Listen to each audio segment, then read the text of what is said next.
오늘은 강물이 이르는 곳이라는 제목으로 하나님 말씀 전하도록 하겠습니다. 오늘도 예배를 사모하고 기도의 자리를 지키기 위해서 수요일에 나오신 여러분 모두에게 하나님의 평강과 은혜가 함께 하시기를 우리 주님 예수님의 이름으로 축복합니다. 여러분 혹시 화분을 키워보셨나요? 네, 화분을 많이 키워보셨죠? 예. 저는 화분이나 화초를 키우는데 1도 관심이 없습니다. 예. 어느 날 이제 집에 왔는데 제 딸 아이가 유치원에서 화분 하나를 들고 왔어요. 그래서 이 화분이 자세히 물어보지 않았어요. 이게 어디서 왜 받았고 어떤 활동을 해서 이 화분을 받았는지를 물어보지 않았는데 어느 날 보니까 이제 이 화분이 저희 집 부엌 쪽에 화장실이 있는데 그 세면대 위에 잘 안 쓰는 화장실 세면대 위에 그 화분이 올려져 있더라고요. 그래서 며칠 정도 이제 그 화분을 계속 봤어요. 어쩌다 한 번씩 그 화장실을 가게 되면서 화분을 봤는데 어느 날 그 화분에서 기적과 같은 일이 일어났습니다. 네.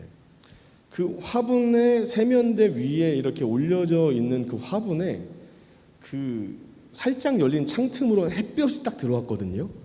근데 그 햇볕이 딱 그 화분을 비추는 거예요. 그 조금밖에 안 되는 햇빛이. 그리고 어느 날 아내가 무심코 물을 한번 그냥 탁 주고 안 줬거든요. 근데 그 물 줌과 그 우연찮게 햇빛과 맞아떨어진 그 위치에 있던 그 화분에서 무슨 기적이 일어났냐면 싹이 나고 줄기가 나와서 화분 밖으로 나온 거예요. 너무 깜짝 놀랐어요.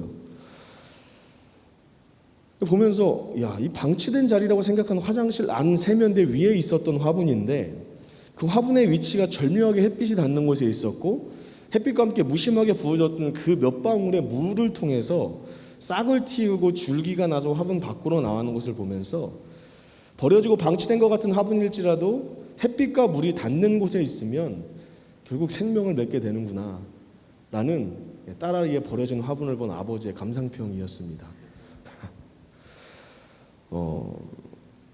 오늘 우리가 읽은 본문은요, 화장실 안 세면대 위라는 방치된 자리에 버려진 것처럼 놓여진 화분과 같이 절망의 자리에 놓여진 이스라엘 백성에게 성전이라는 희망의 예언을 주고 있는 에스겔 성전의 환상에 대한 내용입니다. 흔히 우리가 환상이라고 하면 신비적인 어떤 일들이라고 하면 거부감이 좀 있고 잘 이해가 안 되어지고 받아들여지지 않는 부분이 있는데 오늘 그 말씀을 통해서 하나님께서 무엇을 이야기하고 싶은지를 한번 잘 집중해서 한번 들어보시면 이 환상에 대한 어떤 선입견과 편견들이 좀 사라지시지 않을까라는 생각이 듭니다. 에스겔 저자는 에스겔인데요. 에스겔의 이름을 히브리어로 보면 예헤즈켈이라는 이름을 쓰고 있습니다. 강하게 하다는 하자쿠와 하나님이라는 엘이 합쳐져 가지고 하나님이 강하게 하실 것이다 라는 이름의 뜻을 갖고 있는 것이 에스겔의 이름의 뜻입니다. 그는요 제사장 출신임과 동시에 하나님의 부르심을 받은 선지자였습니다. 그가 하나님께서 그를 처음 선지자로 불렀던 나이는 30살 때였는데요. 에스겔 1장 1절 말씀에 이렇게 기록하고 있습니다. 30째 해 넷째 달 초 닷새 해에 내가 그발강가 사로잡힌 자 중에 있을 때 하늘이 열리며 하나님의 모습이 내게 보이니 이렇게 말씀하고 있습니다. 자, 여기 보면 30째 해라고 말하고 있는 게 지금 에스겔이 선지자로 불렸던 나이를 이야기하고 있는 겁니다. 자, 하나님께서는요 이 30살에 에스겔을 불러서 특별히 많은 환상들을 보여주셨습니다. 특별히 오늘 본문은요 에스겔의 많은 환상 중에서 성전 환상을 보여주고 있는 그런 말씀입니다. 우리가 47장의 말씀을 읽었는데요, 이 에스겔의 성전 환상은 어디부터 시작되고 있냐면 40장부터 시작해서 에스겔의 마지막 장인 48장까지 총 9장에 걸쳐서 기록이 되어지고 있거든요. 그런데 이 9장의 이 성전에 관한 말씀을 통해서 우리가 참 특이하다라고 느껴지는 것이 무엇이냐면 이 성전은 이름만 있지 실제로 이 땅 가운데 있는 성전이 아니다라는 것입니다. 구약시대에는요 성전이 있었는데요. 언제 성전이 있었냐면 다윗이 그 성전을 만들 재료들을 구하고 솔로몬이 만든 제1성전이 있었습니다. 그리고 이들이 바벨론 포로에 잡혀갔다가 다시 돌아와서 짓게 된 스룹바벨 성전이 제2성전이고요. 제3성전은 아니지만 이제 거의 신약에 가까워서 주전 19년이 되었을 때 헤롯 왕이 유대 사람들에게 마음을 얻기 위해서 성전을 확장하는 공사를 하는데 어떤 성전을 확장하냐면 제2성전 스룹바벨 성전을 확장하는 일을 합니다. 그래서 그 시간이 엄청나게 한 거의 90년 가까이 시간이 걸립니다. 그래서 완성된 이 성전이 나중에 이제 AD 70년에 로마의 디도 장군을 통해서 이제 예루살렘의 멸망이 되면서 사라지는 그런 일들이 이제 벌어집니다. 그래서 총 4개의 성전이 있는데요. 첫 번째 성전은 아까 말했던 솔로몬 성전, 두 번째는 제2성전인 스룹바벨 성전, 세 번째 성전은 제2성전을 확장해서 만들었던 헤롯 성전, 그리고 네 번째 성전이 오늘 말씀에 이야기하고 있는 에스겔의 성전인데, 이 에스겔의 성전은 이 땅에 없는 형체가 없는 성전이다라는 그런 특징을 가지고 있다라는 것입니다. 자, 이 성전에서 이제 에스겔이요, 환상 속에만 등장하고 있는 이 성전에서 성전을 하나님께서 어떤 재료를 가지고 어떤 측량을 가지고 어떻게 만들어라 이런 것들을 다 이렇게 보여주셨어요. 그리고 나서 만들어진 성전에 이제 46장에 가면 어떤 내용이 나오냐면, 성전 안에 부엌을 끝으로 이제 성전 내부의 모습을 다 둘러보고 47장 1절에 이르게 되는 겁니다. 그래서 성전 밖으로 딱 나오니까 이제 어떤 일들이 나타나게 되냐면 1절 말씀을 한번 같이 읽어보도록 하겠습니다. 함께 읽겠습니다. 시작. 그가 나를 데리고 성전문에 이르시니 성전의 앞면이 동쪽을 향하였는데 그 문지방 밑에서 물이 나와 동쪽으로 흐르다가 성전 오른쪽 대전 남쪽으로 흘러내리더라. 아멘. 이렇게 말씀하고 있습니다. 자, 특이한 것은 뭐냐면요, 이 성전의 앞면이 동쪽을 향하고 있었다라는 거예요. 그러니까 방향이 어떻게 되는 거예요? 동쪽으로 성전이 이제 문이 나 있다라는 그런 뜻이죠. 자, 그런데 이 성전의 문지방 밑에서 뭐가 나왔냐면 물이 흘러내렸다라는 거예요. 에스겔 4장인데, 그런데 이제 문제는 뭐냐면 에스겔 44장 1절과 2절 말씀에 보면은 이 성전의 문이 닫혀 있었어요. 지금 여기에서 보면은 성전 문지방에서 물이 흘러나오는데 이 성전의 문이 에스겔 44장에서는 닫혀 있었다고 기록하고 있습니다. 그래서 에스겔 44장 1절과 2절을 같이 읽어보면은요, 함께 읽겠습니다. 시작. 그가 나를 데리고 성소의 동쪽을 향한 바깥문에 돌아오시니 그 문이 닫혔더라라고 써 있어요. 2절입니다. 여호와께서 내게 이르시되 이 문은 닫고 다시 열지 못할지니 아무도 그리로 들어오지 못할 것은 이스라엘 하나님 나 여호와가 그리로 들어왔음이라. 그러므로 닫아둘지니라. 아멘. 이렇게 기록하고 있어요. 지금 하나님께서 한 바퀴 도시고 문을 닫으셨어요. 근데 닫으신 이 문틈으로 비집고 나온 게 뭐냐면 문지방에서 물이 새 나왔다라는 것이죠. 요거만 봤을 때 어떤 생각이 드냐면, 닫힌 문에서 물이 흘러나온다. 아, 약간 이 성전 부실공사했네 라는 생각을 좀 할 수가 있는 것 같지만, 사실 이제 여기서 물이 흘러나왔다라는 것은 약간 졸졸 샌다, 약간 이런 느낌이에요. 그러니까 시냇물이 졸졸졸 흐른다라고 했을 때 여러분 그 약간 미약하고 뭔가 약한 그런 느낌이 드는 것처럼 성전 문에서 물이 졸졸졸졸 흘러나왔다, 약간 이런 뜻입니다. 그런데 이게 부실공사로 인해서 닫힌 문에서 물이 흘러나오는 것이 아니라 여호와께서 성전에 들어가심으로 문을 닫으신 동쪽 문이 그의 영광이 회복됨으로 그곳이 발원지가 됐다라는 것이에요. 그러니까 이 물이 흘러나온 동쪽 문이 부실공사를 통해서 물이 새 나온 것이 아니라 그곳에 하나님의 영광이 회복됨으로 발원지가 되어서 생명의 물이 흘러나오기 시작했다, 이런 뜻입니다. 그러니까 이 생명의 물의 근원지가 어디냐면, 원래는 닫혀서 열리지 않아야 될 문인데 회복된 성전에서 생명의 물이 흘러나왔다, 이런 표현이다라는 것이죠. 하나님께서는요, 절망에 빠진 이스라엘에게 에스겔의 이름과 같이 하나님이 강하게 하실 것을 에스겔 성전을 통해서 지금 말씀하고 계신 것이다라는 것입니다. 그런데 이 성전의 문지방으로부터 흘러내려가는 졸졸 흐르는 시냇물이 어떻게 흘러가는지를 에스겔이 따라가 봤더니 성경에서 뭐라고 얘기하냐면 천척이라는 측량의 단위를 쓰고 있어요. 천척이라는 측량의 단어는 현대 우리가 쓰고 있는 측량의 단위로서의 한 450m에서 550m 정도 되는 거리를 이야기합니다. 그러니까 동쪽으로 바라보고 있는 성전문에서 약 500m 정도를 떨어져 왔더니 그 물이 이제 어디 닿았냐라고 얘기하냐면 처음에는 발목에 닿았다라고 얘기해요. 그리고 나서 다시 한번 500m를 갔더니 그 다음에 무릎까지 차올랐다. 그리고 나서 500m를 더 갔더니 이제는 허리까지 왔다라고 얘기하고 있어요. 끝이 아닙니다. 한 번 더 갑니다. 한 번 더 갔더니 이제는 걸어서는 지나갈 수 없는 깊이의 강이 되었다. 여기는 이제 수영해서 넘어가야 될 만큼 깊은 물이 되었다라는 것을 이야기하고 있는 것입니다. 그리고 나서 이 물이 나타내는 일이 있는데, 이 물이 닿는 곳마다 기적들이 나타나기 시작하는 거예요. 7절에서는 강물이 닿는 곳에 나무가 심히 많이 자랐다라고 말씀하고 있고, 8절에는 마실 수 없고 죽은 바다가 살아나는 놀라운 역사가 나타나고 있어요. 그리고 9절과 10절에서는 물이 닿는 모든 곳에 생명력이 나타나기 시작하면서 12절에 가서는 강 좌우편에 자라난 나무가 달마다 새 열매를 맺고 그 잎사귀가 약의 재료가 된다라고 말씀하고 있다라는 것입니다. 여기까지 오늘 본문의 말씀의 전체 내용이에요. 자, 그렇다고 한다면 우리가 한번 거꾸로 한번 돌아가 보자라는 거예요. 1절부터 시작해서 흘러나왔던 졸졸 흘러나왔던 물이 지금 12절까지 와가지고 닿는 모든 곳마다 생명의 일들을 하고 있다라는 것을 우리는 읽어서 보아서 알 수 있다라는 것입니다. 이것이 어디서 시작됐냐면 회복된 성전의 문지방에서 흐른 생명의 졸졸졸 흘렀던 그 생명의 물로부터 시작됐다라는 것이죠. 그렇다고 한다면 우리가 오늘 이 본 말씀에서 말하는 회복된 성전, 생명의 시냇물은 무엇을 말하는 것이냐라는 겁니다. 바로 이제 도래할 하나님의 나라와 우리의 영혼의 생명수 되신 예수 그리스도를 상징하는 것이 바로 이것이다라는 겁니다. 요한계시록 22장 1절 말씀과 2절 말씀에 보면 이런 말씀이 있는데요. 또 그가 수정같이 맑은 생명수의 강을 내게 보이니 하나님과 및 어린 양의 보좌로부터 나와서 길 가운데로 흐르더라. 강 좌우에 생명나무가 있어 12가지의 열매를 맺되 달마다 그 열매를 맺고 그 나무 잎사귀들은 만국을 치료하고 있더라. 제가 방금 말씀드렸던 내용이 여기 등장하고 있죠.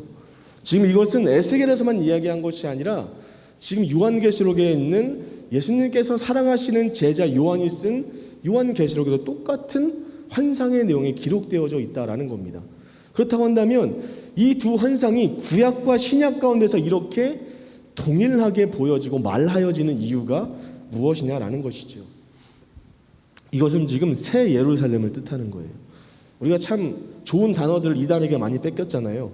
신천지, 여기 잘라도 보면 큰일 납니다. 하나님께서 우리에게 줄 새 에덴, 신천지에 관한 그런 모습들을 지금 환상으로 보여주고 계시는 것이다 라는 것이죠. 지금 에스겔을 통해서 보이시는 에스겔의 성전이라는 이 땅 가운데 존재하지 않고 지어지지 않는 환상의 성전은 단지 바벨론 포로로 잡혀있는 이스라엘에게 보여주시고 싶은 환상일 뿐만 아니라 예수님께서 오시게 되면 우리가 영원히 살게 될 하나님의 나라와 그 하나님의 나라를 위해 십자가 보혈을 흘리신 성전 문지방에 흐르는 거룩한 보혈이라는 그 생명수가 흐르게 될 것이라는 것을 에스겔 환상을 통해서 주님께서는 말씀하고 계신 것이다 라는 것입니다. 제가 막 설교를 준비하다가 이 에스겔의 성전에 대해서 막 이렇게 보기 시작했어요. 그런데 박윤식 목사님이라고 돌아가신 그 아주 훌륭한 목사님이 계신데 이분은 뭐 성경을 1800독을 하셨던 그런 분이시라고 합니다. 근데 이분의 책 중에 여호와 삼마 에스겔 성전이라는 책이 있습니다. 그 책에서는 그렇기 때문에 이 성전에 없는 것들이 있다라고 얘기해요. 그게 무슨 얘기냐면 성전이 4가지가 있다고 말씀드렸잖아요. 그죠? 제1성전은 솔로몬 성전, 제2성전은 스룹바벨 성전, 제2성전의 스룹바벨 성전을 확장하고 수리해서 만든 헤롯 성전이 있고 이 땅에 존재하지 않지만 환상으로 보여진 에스겔 성전이 있는데 이 에스겔 성전은 앞에 새 성전과 달리 없는 게 있다라는 거예요. 그럼 도대체 뭐가 없고 왜 없느냐라는 것이죠. 자, 첫 번째로 뭐가 없다고 얘기했냐면 휘장이 없다 그랬어요. 다른 모든 성전은 휘장이 있습니다. 그런데 이 에스겔 성전은 휘장이 없다라는 거예요. 휘장이 없는 이유는 뭐냐면 일단 휘장이라는 것 자체가 성소와 지성소를 나눠놓는 커튼이에요. 이 지성소를 들어갈 수 있는 존재는 대제사장만 1년에 한 번밖에 들어갈 수 없습니다. 그런데 성경 말씀에 보면 예수님께서 십자가 지실 때 성전의 휘장이 위에서 아래로 찢어졌다 하는 말씀이 있거든요. 마태복음 27장 51절 말씀에 이렇게 기록하고 있습니다. 이에 성소 휘장이 위로부터 아래까지 찢어져 둘이 되고 땅이 진동하며 바위가 터지고, 그러니까 우리가 성경 말씀을 보면서 이런 것들을 보았을 때 예수님께서 이 땅 가운데 오신 것은 구약에 있는 말씀의 언약의 성취거든요. 그러니까 이조차도 그냥 이런 일이 있었구나, 예수님께서 돌아가시니까 휘장도 찢어지고 돌도 터지고 뭐 그렇네 보네, 약간 혼란스러운 일이 있었네, 이게 아니라 구약의 성취에 관한 말씀이다라는 거예요. 자, 이 휘장은요 히브리서의 말씀처럼 예수님의 몸을 상징합니다. 그러니까 이것이 위에서 아래로 찢어졌다는 것은 무엇이냐면 예수님의 몸이 찢어짐으로 성도들이 이제는 하나님께 직접 나아갈 수 있게 됐다라는 것을 의미하고 있어요. 그렇기 때문에 에스겔 성전은요, 예수 그리스도의 십자가 구속을 통해서 최종 완성되는 하나님 나라를 상징하기 때문에 굳이 휘장이 필요 없다라는 것이죠. 자, 두 번째 없는 것은 뭐냐면 분향단과 향이 없습니다. 시편 말씀과 계시록 말씀을 보면은 이 향이라는 것은 성도들의 기도를 빗대어서 표현하고 있거든요.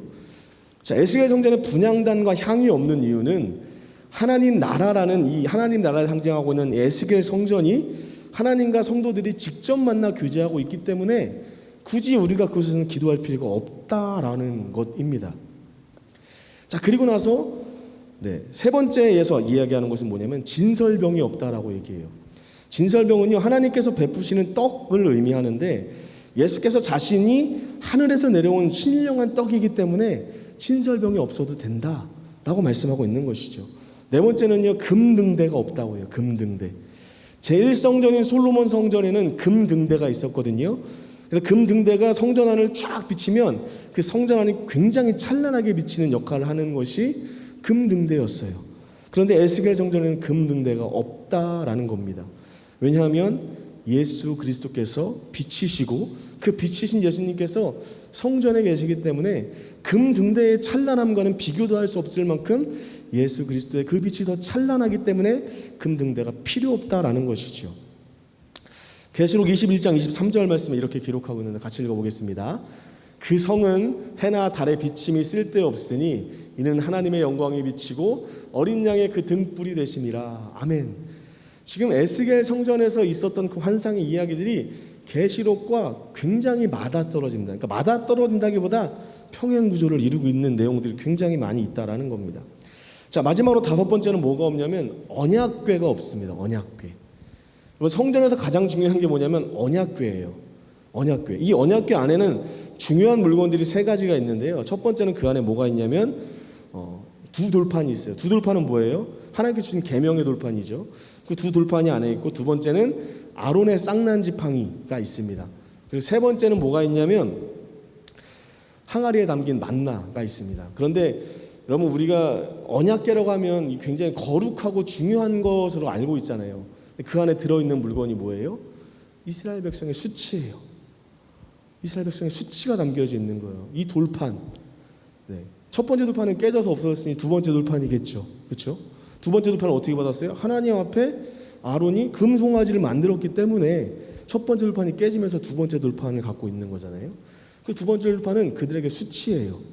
그렇죠? 아론의 쌍난지팡이도 마찬가지고요.